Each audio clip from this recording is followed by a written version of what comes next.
believes that this will not I love it.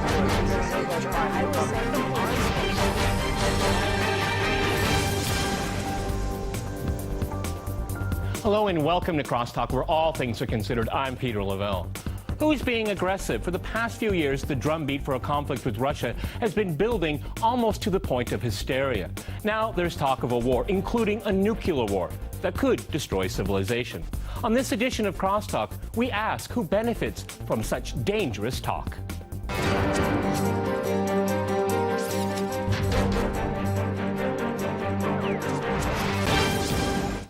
To CrossTalk Dangerous Rhetoric, I'm joined by my guest, John Laughland in Paris. He is the Director of Studies at the Institute of Democracy and Cooperation.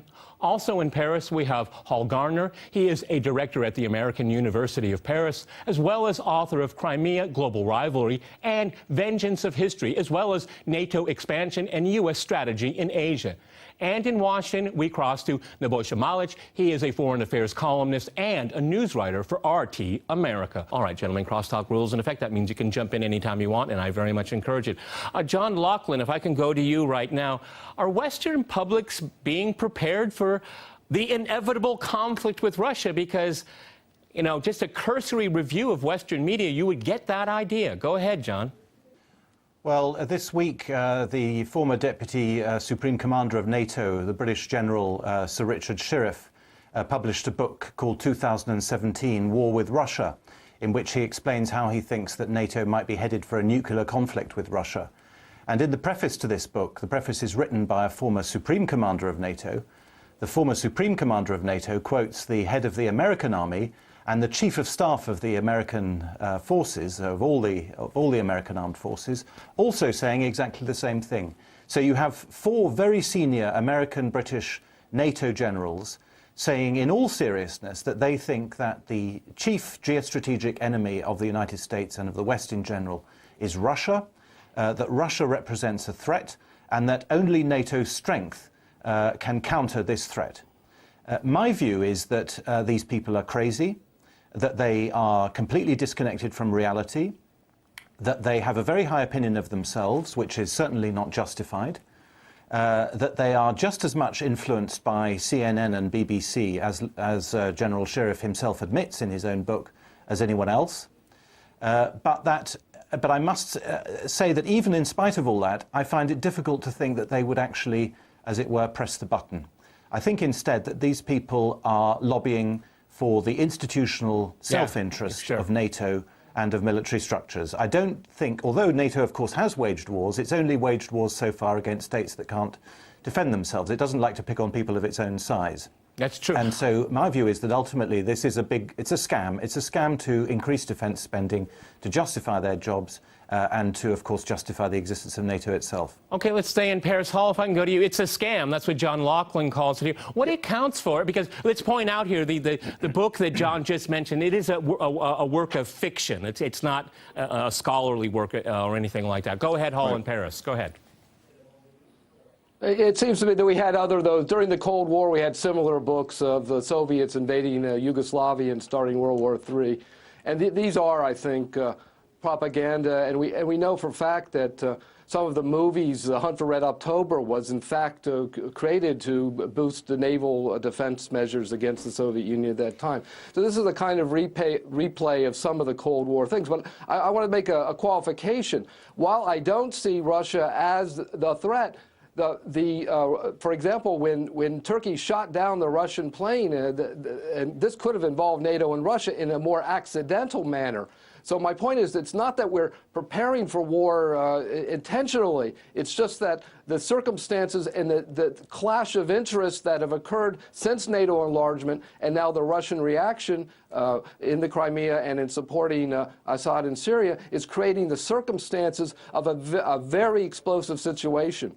So I'm not discounting the possibility of war. The problem is, and I agree with what John said before, that we can't propagandize for it and simply go after more defense expenditure, because obviously a number of defense firms will benefit from increased expenditure. Okay, Nebojsa, if I can go to you, I mean... Yes, I've got the whole list here. Yeah, Nebojsa, you know, when I look at, you know, the examples of that are bandied about in Russian media, Western media, we have South Ossetia, Georgia, 2008. We have the coup in Kiev in 2014, and the reaction of the people in the East, and importantly, Crimea. These are Russia's reacting to Western actions in both cases here.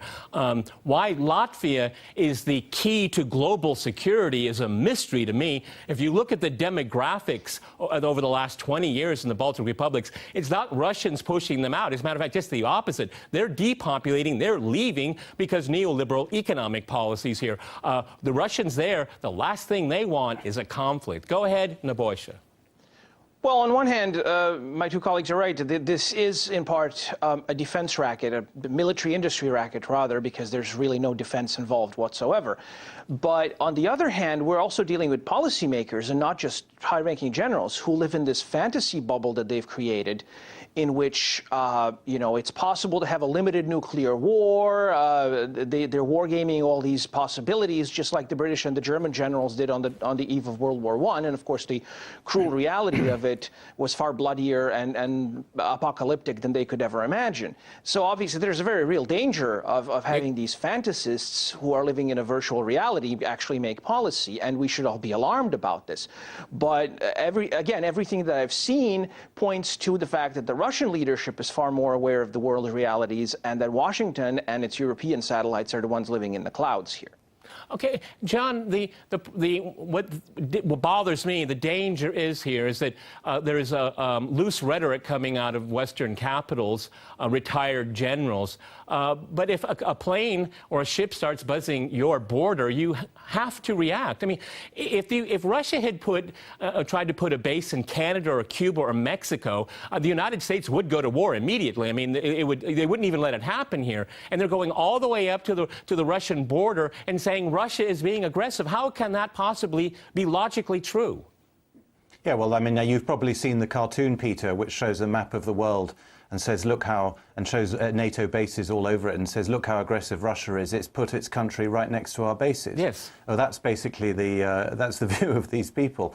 I think, to be fair, however, I mean, I of course agree with Nebojsa and you, Peter, that these people are crazies and that it's definitely dangerous to have such people in control of the military. The fact is, however, that they're not policymakers. At least one hopes they're not policymakers.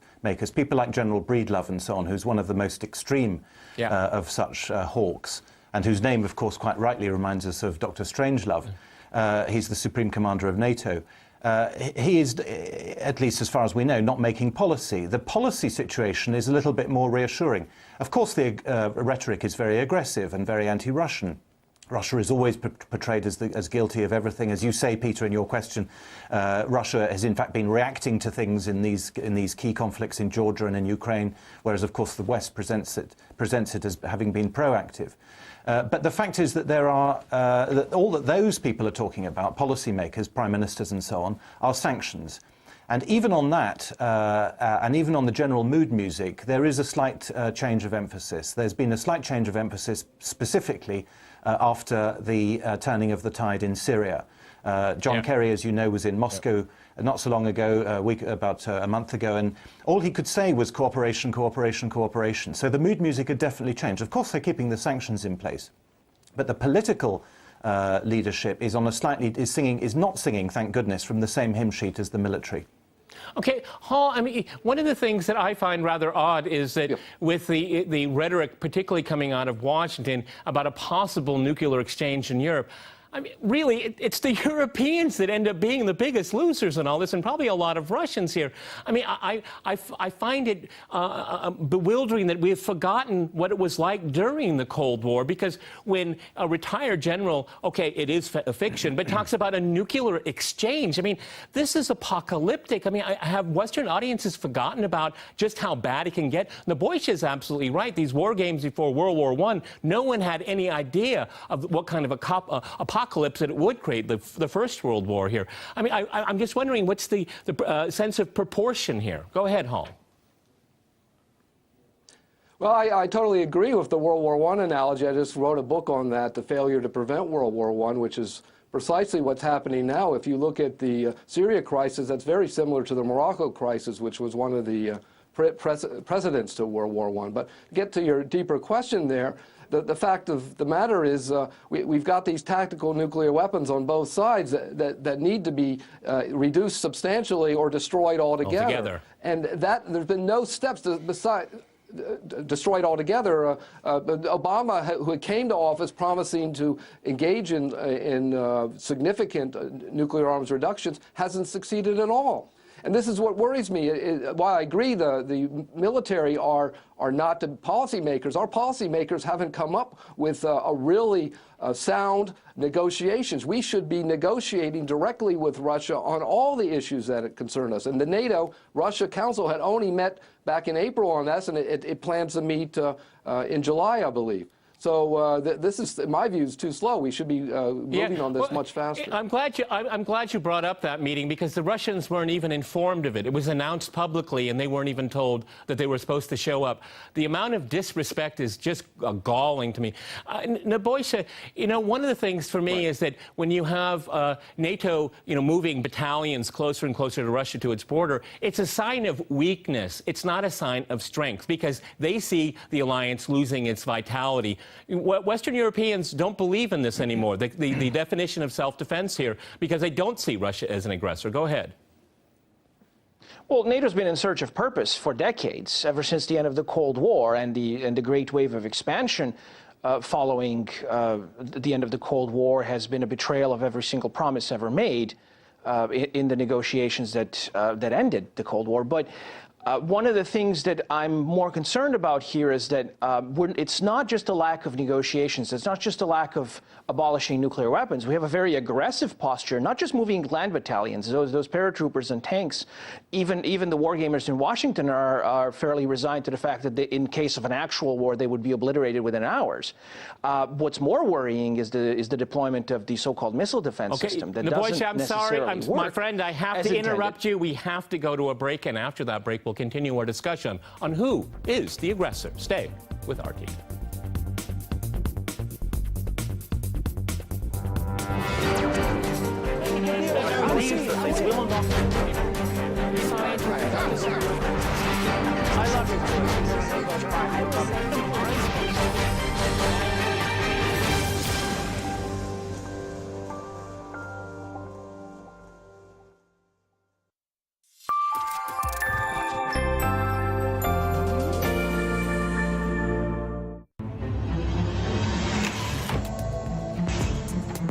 I'm Tom Hartman, and I'll give you what the mainstream media can't, the big picture.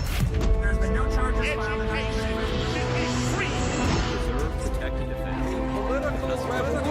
And when you question more, you find what you're looking for. This is the legislative branch of the parliament.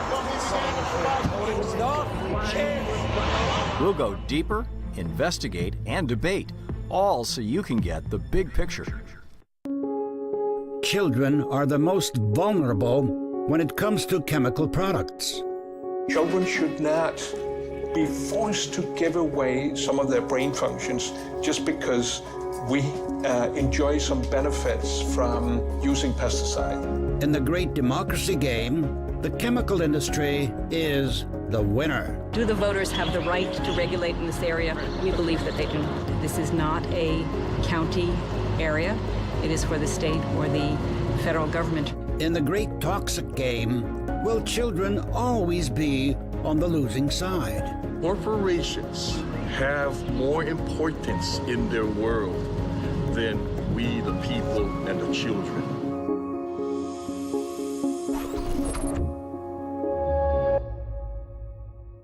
Well, they're the war hawks selling you on the idea that dropping bombs brings peace, to the chicken hawks forcing you to fight in the battles that they start. The news hawks try to tell you that celebrity gossip and tabloid murder trials are the most important news of the day. While the hawks of advertising tell you that you are not cool enough unless you buy their product. Watching the hawks, watching the hawks. These are the hawks that we, along with our audience, will be watching. This is Boom Bust, and these are the stories we are tracking for you today. I think that the euro is severely undervalued. That's the highest output in over 3 years. What the Fed really wants is inflation. The U.S. has more than doubled imports from Iraq. All that debt that was accumulated, they have to pay it off. And when you see oil go down, our economy goes down. What do you make of that data, and what does it really mean for the average worker? Fracking will create jobs, but not as they're being described by the government. They're going to create jobs for palliative care and cancer wards and hospices for the dying from people who get cancer from the fracking. I mean, there's your jobs.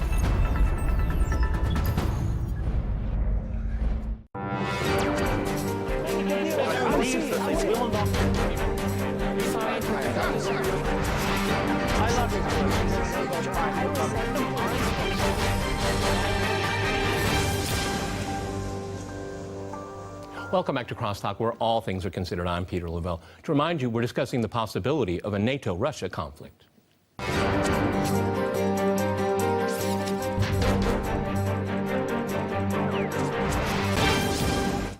Okay, John, I'd like to go back to you in Paris. One of the things I find very paradoxical is that, at least in the media campaign against Russia, it seems aimed at attempting to weaken President Vladimir Putin, to scare civil society, and it's had exactly the opposite effect. I mean, Russia's in its second year of recession, and it has nothing to do with sanctions whatsoever. That's a different topic. It's because of low oil price more than anything else, and Russia is having to have to grapple with that, and it's slowly coming back here. But if the Western policy or approach is to weaken Russia, all it has done is rally people around the president.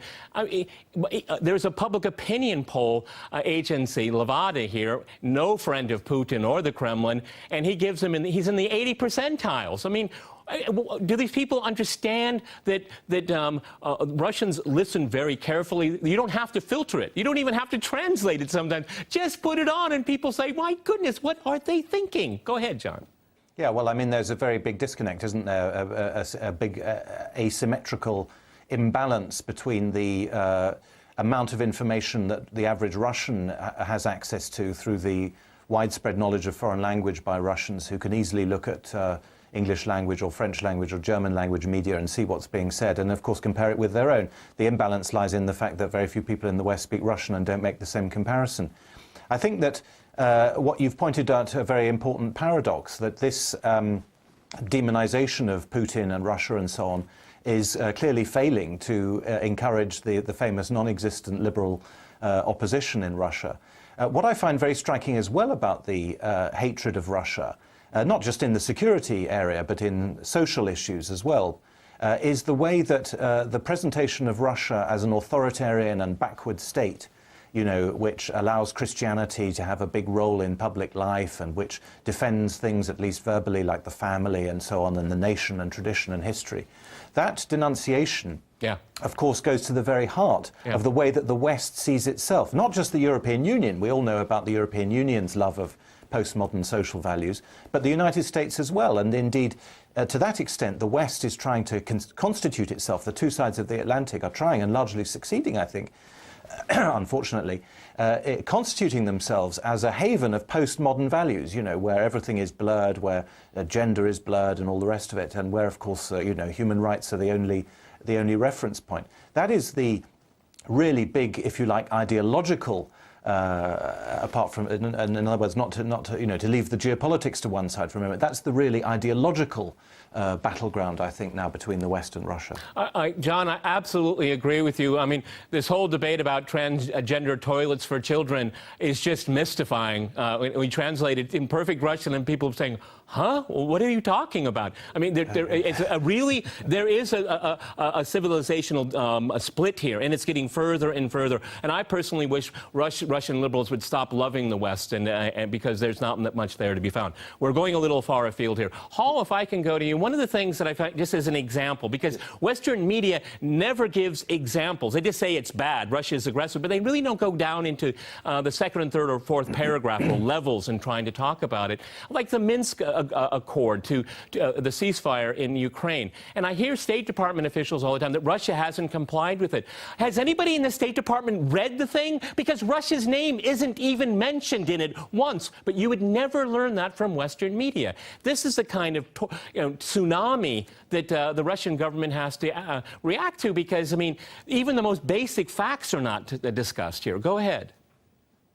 Right. Well, the whole problem there, the Ukraine themselves have not implemented the accords, the Minsk Accords, in allowing a decentralization and beginnings of talks with the representatives of the different factions that are claiming autonomy.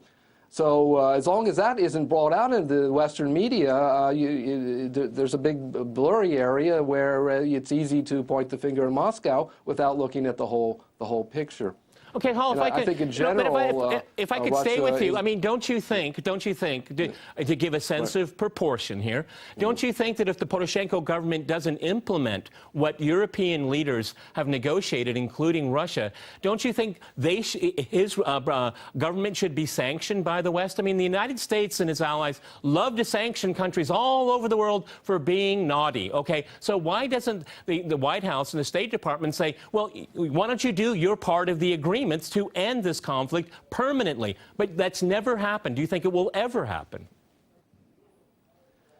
Well, I've been advocating that it does happen, that we begin to be more realistic in our policies towards Russia and begin to define our interests a little more coherently and in greater detail. A collapsed Ukraine is not in the interest of the United States or Russia, and Russia is the key to maintaining a solid Ukrainian economy. And as long as you continue to try to isolate Russia, you're going to destroy the Ukrainian economy, and you're cutting back on the Europeans, which are being hurt more by the sanctions than the American economy.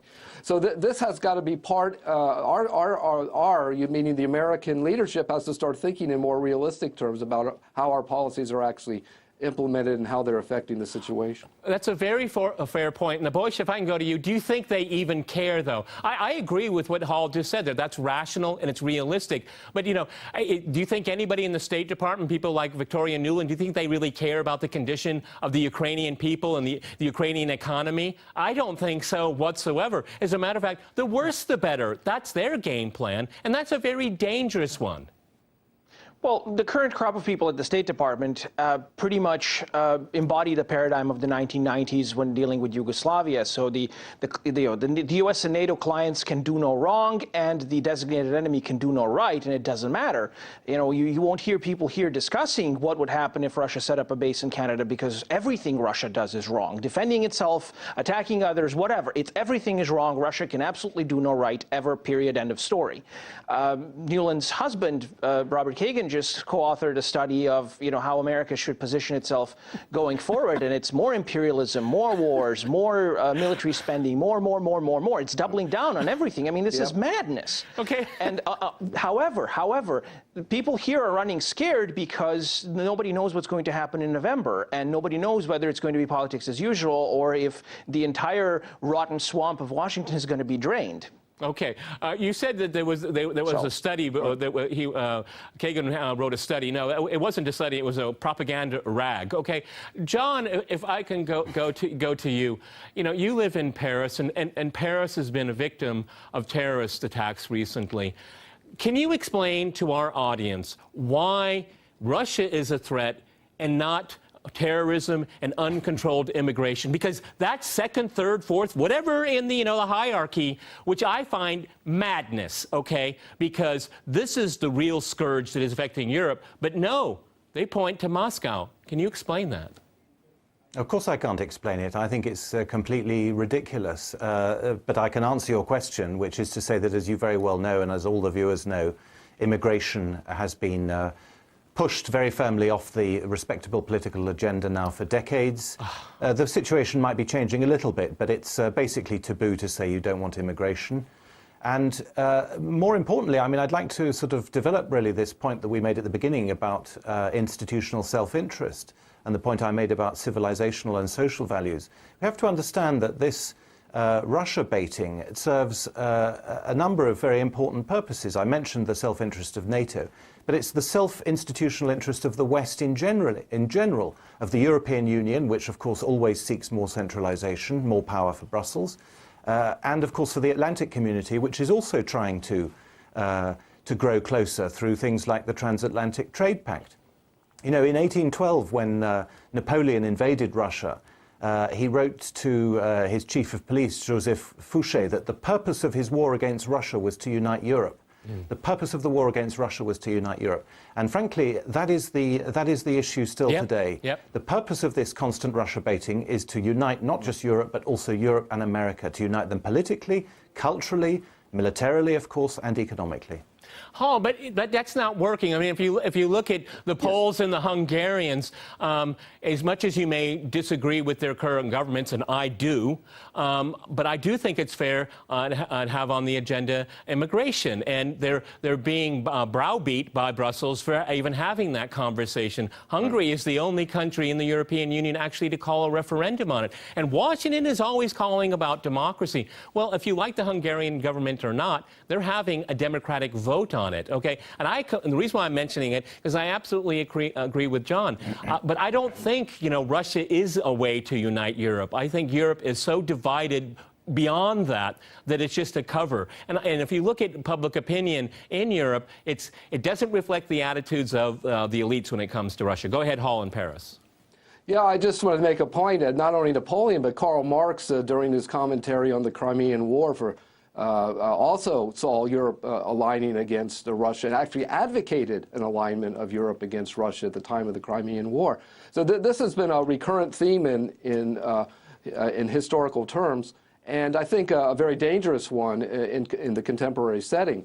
The other points about immigration, certainly part of the way the European Union is going about pressuring Hungary and other countries is actually creating a right-wing backlash and anti-democratic forces inside a number of these countries. So it's actually counterproductive in the way the European Union, from the beginning, hasn't done its job in handling the immigration crisis and working with Italy and Greece from the beginning. Let me jump in here. Let me give Nebojsa the last word here. Nebojsa, is it going to get worse? How much worse? It's going to get a lot worse, unfortunately, at least in the near run. But I would like to end on an optimistic note, though. John mentioned Napoleon's dreams of uniting Europe when he invaded Russia, and a year later, Europe was indeed united, but against him, and he was defeated at Leipzig and exiled, and his empire ended. So that should be a lesson to everybody who tries to emulate him. Nebojsa, I couldn't think of a better way to end this program on a positive note. We've run out of time. Many thanks to my guests in Paris and in Washington. And thanks to our viewers for watching us here at RT. See you next time, and remember, CrossTalk rules.